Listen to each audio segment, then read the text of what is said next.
welcome back to another episode of SLMA Radio.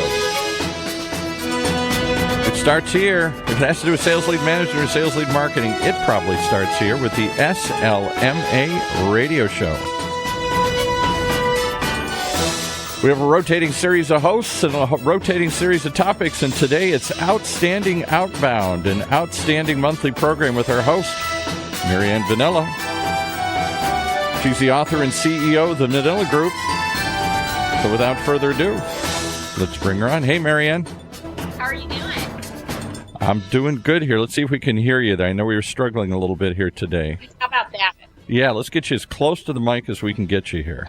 So what have you brought for us? Every month when we do this program, you tell us that there is such a thing as outstanding outbound. And I hear outbound is dead. It's not outstanding. It's buried. It's over. It's done. It's funny because when I'm speaking to a group about this topic, one of the first things I ask is, how many of you call people you don't know? Everybody raises their hand. Really? Okay. That's just a normal part of doing business, is calling people you don't know. When you put a label of cold calling on it or a sales call, then everybody kind of freaks out and like, oh, I could never do that. And it's like, you're doing that all the time. And part of being an executive and being in business is you're talking to people, whether that is in the form of building partnerships or business opportunities or whatever it is. You're having conversations with people, kind of like recalibrating what your thinking is. You're being all the people that might think that there's not an opportunity to call people, and just recalibrating that and understanding why there's the big issue around thinking that it's, first off, something that is not successful, and second, it's certainly something that you can't outsource. Both of those things are untrue. So weren't we promised, though, that with the arrival of the internet and social media and websites and all the other stuff, it was going to come to us? We were going to generate inbound like crazy. I'm never going to have to reach out to people and call somebody I don't know. We're going to be in so many places and spaces and such appealing offers, they're going to reach out to us. Yeah, and anybody that is in sales and marketing, and especially in the space I work in, which is B2B enterprise tech, nobody is closing deals on social media, because social media is a voice. It's your connection. It can be used for a lot of different things. The mistake a lot of companies make is they use their social media to basically say, buy our stuff like a million times. Exactly. But when they get to a point where they understand that they use that to converse with people. And I think that's the key. It's a conversation. It's a starter. Right. There's this whole world of people sniffing around out now. I think it was Forrester did a study a few years ago that everybody quotes.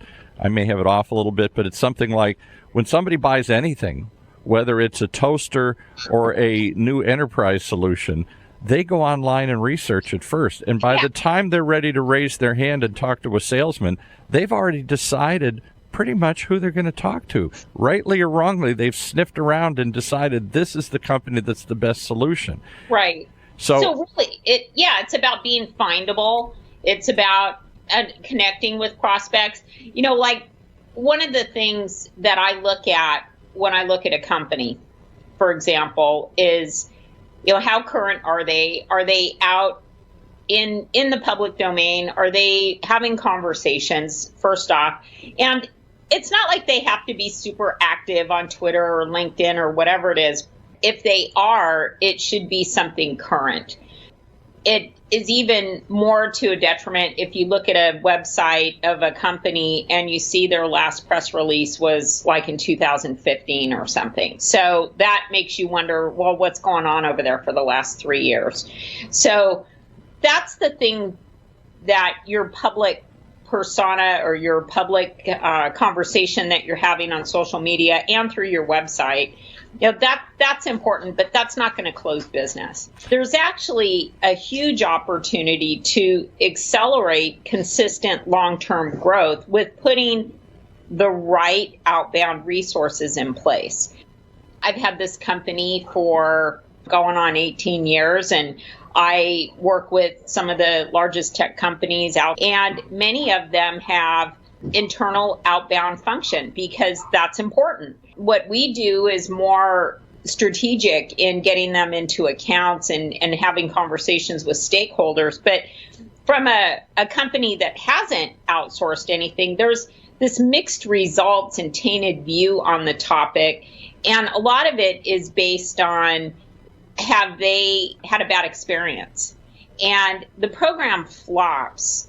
And the things that people carry this experience forward thinking, oh, I tried this before and it didn't work.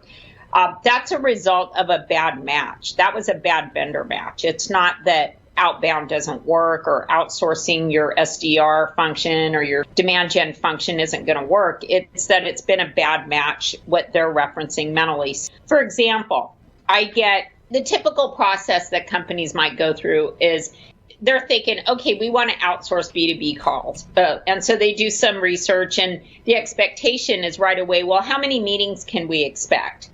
Or maybe they want to buy a list or call accounts they want to get into. And so they're thinking, how many meetings can I get? And then there's all these vendors out there that want to sell them a program that's based on activity metrics that don't really map to their real sales pipeline once you dig a little deeper. But the client wants meetings, the vendors say, hey, we'll give you meetings. And so it sounds great, a lot of dials and meetings, let's do it. The company also, they look at this low budget option because they want to mitigate risk. But that actually increases risk because if you go cheap, you're getting those kind of calls that you personally hate. And so that's another thing. They think, well, if it works, we'll invest more. But they've set themselves up for failure because it was the desperation of selling a program with this expectation that meetings are going to close deals. And then the whole thing just falls apart and they think, yeah, you can't outsource this. So I hear everybody nodding their heads, everything you're saying. And I even heard a couple of people groaning, I think. Or was it a growl? I thought I heard a growl on your other end. Was that your dog, or was that just my imagination of people growling about the idea of Outbound here? I'll keep that a mystery. Well, you showed me your cute dog. You got to identify your dog now here that's sitting next to you. What's your dog's name? This is Zara. Zara. And Zara is what? Pretty big dog. She's a Great Dane. A Great Dane. Wow. Well, the minute you started into your dialogue about Outbound, I heard this grumbling and this. I have to bring that out because everybody's going to think it's me, and I don't want them to think I'm growling about this. So what is the proper, then, connection between inbound and outbound? What's the balance that we're looking for here? Is it all one, all the other? Can we throw out one? All companies that are successful have an outbound function. And that's critical because people don't automate, and especially in a large deal and a complex deal, you've got to have conversations, period. It's not something that's going to just, happen on its own or automate it down to where they say, hey, send me a proposal. I mean, that's just not going to happen. So, for example, though, and I'll give you an example of what happens, what a lot of companies do is when they go cheap, they get somebody calling people that, number one, they don't do research on their prospects. They don't look up who they're calling. They're not really peer level minded people. And you can't train somebody that's not a peer level mindset to be that. It's just not going to happen because that comes with experience and business acumen and personal maturity to be able to engage with somebody at that level. You can't take someone that doesn't feel like an equal to the people that they're talking to and manufacture a false peer experience. It's just not going to happen. So a lot of it is, taking this round peg and trying to stick it in this square, space, because you have to make sure that what is happening at all stages, and whether that's an inbound person, internal person that you have, or you're outsourcing. Plenty of people that work directly for companies are not really suited for that first conversation because they're simply not engaging at a peer level. So they're engaging at, kind of a junior green level. And a lot of that is because if you look at how companies hire SDRs often, that's a lower paid type of employee, and that person usually has a career path where they want to get out of that. So that's not even something that they want to do long term. They're getting experience because they want to be the account rep or a major account rep or a sales VP or something like that. So you have to think about that because it's not a role that people are super invested in staying for a long time as an employee. So that's the thing to look at, is who's on the front lines, who's having these conversations. So with outsourcing that, you have to make sure that people understand your sales cycle. Are they a good match? Are they able to have that one-on-one conversation where people will talk to them and tell them stuff? And that happens all the time because people will take a business call.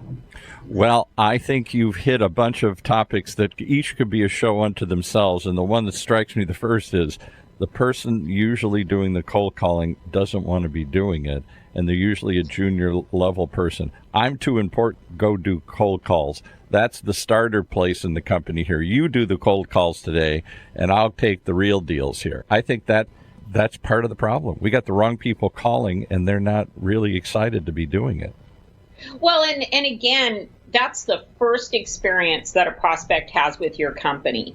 What is that experience like? Is that experience some icky waste of time? Is that experience somebody asking you ridiculous questions? I had somebody call me within the last few weeks, and I said, I'm really not going to be a good prospect for you right now because we're just super busy. And they said, well, what are you busy with?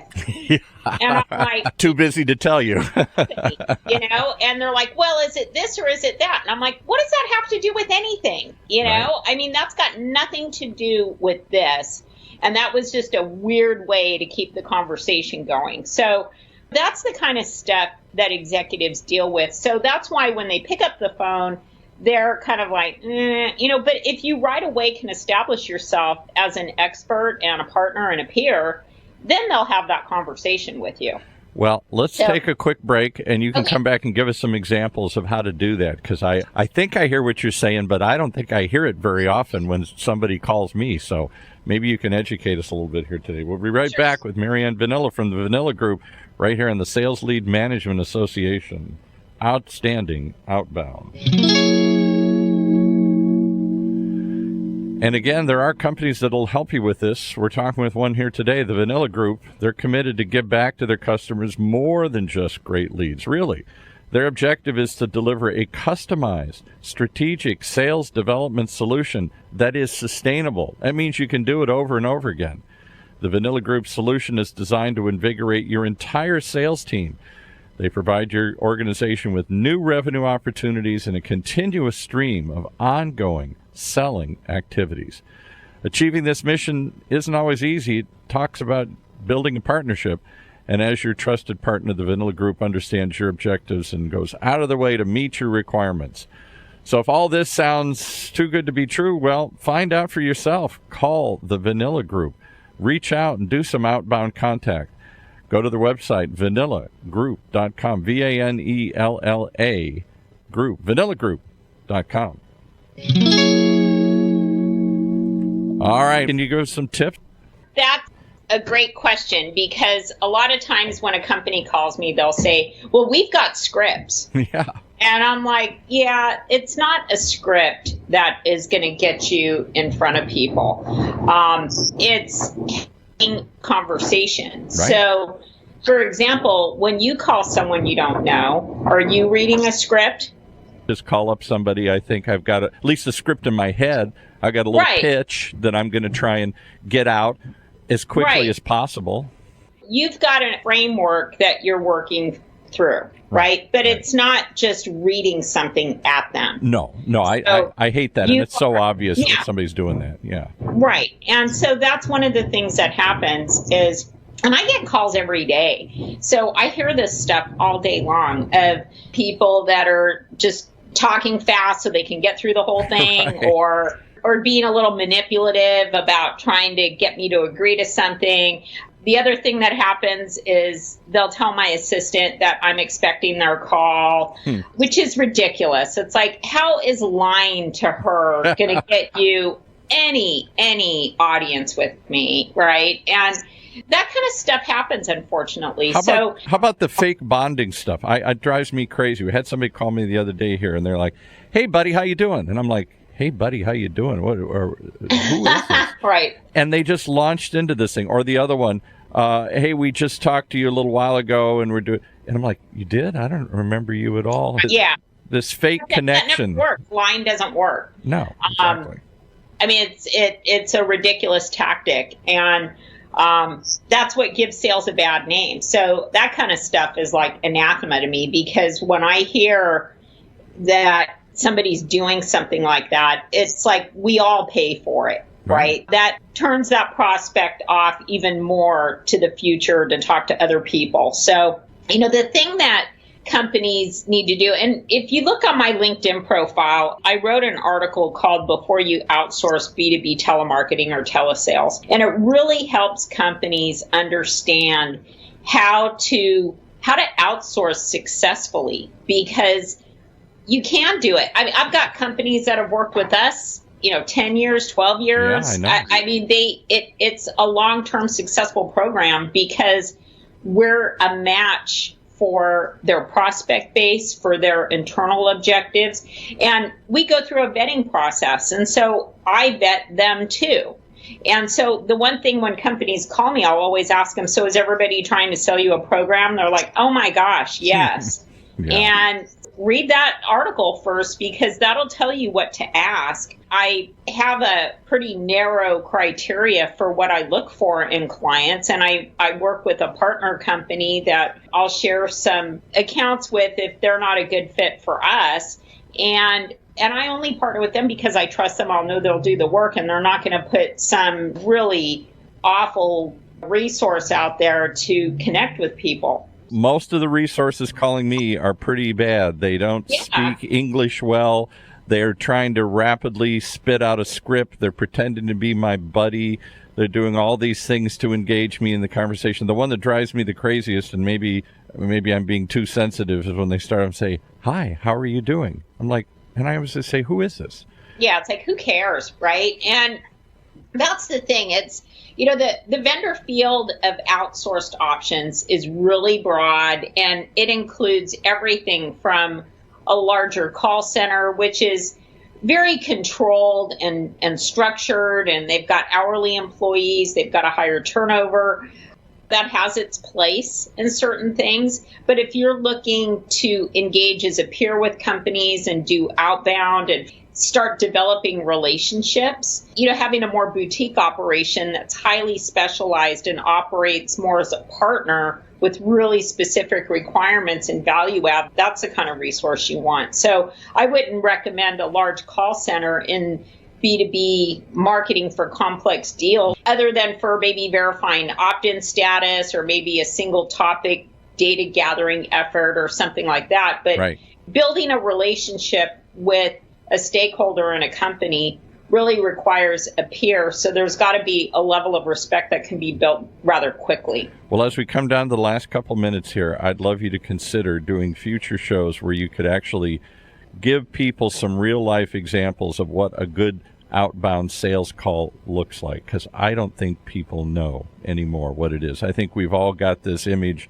that it's an intrusion, it's an interruption, and it's not something that really is valuable. And yet, clearly, as you started by saying, we're always out talking to people, we're always contacting people we don't know. It's not like this doesn't work, we just don't know how to do it. The thing that is really important is just making sure that it's a good match when companies are looking to do that work. And so their disappointment will be eliminated if they're working with the right company. And I own the Telesales 2.0 methodology, so that's ours. And I do train companies how to do that because, just to lift the performance and stop all the attrition in their sales pipeline. So that's another thing. is adopting those practices internally so that you are in the right place at the right time with these prospects. Well, I'd love to hear it in real life, and maybe someday we can actually go through it and see what a sales call should sound like or shouldn't sound like. We've all had bad ones. I don't get too many good ones, and I know you guys have had a high success rate and been doing it for a long time, so maybe we can use this forum to actually experience it, to learn how to do it. Awesome. Okay. Any last takeaways or thoughts today here? I would like people to check us out, check out my content, because I have articles that I wrote to help people make these kinds of decisions and to be able to look at their own internal operation and see where they might be able to fine tune some things and tighten up certain pieces of their outbound efforts so that they're getting results. What kind of results should we expect? There's a good question. I'll leave you that as a takeaway. Is this just a dialing for dollars and you're going to get 1 out of 100, or is it can be really more? No, it's all very predictable, and that has to do with the data piece, with the documentation piece. So it's all things. It's not just make a bunch of calls and just keep dialing. And I think of that scene in Trading Places where he's all sell. Yeah, exactly. And that's not what it is. You're orchestrating data. You're capturing it. You're making sure you're not going over ground with the prospect that you already did. I mean, there's all kinds of things that play into getting results. The DMA, they do a report every couple of years on demand gen and different direct marketing methods, and telemarketing, which I know it's an icky word, but basically just calling, right, is topped out at about 4% return. When you're doing it right, you get about 20%. Wow. And so but that has to do with making sure that you're calling the right accounts, that you're doing the right things, that you're not just, air coverage and wrecking stuff. And, because that happens a lot. Sure does. Well, we're out of time for today, but I really encourage you to see if you can structure a couple of those shows where you walk us through the process, the do's and don'ts of how to do that.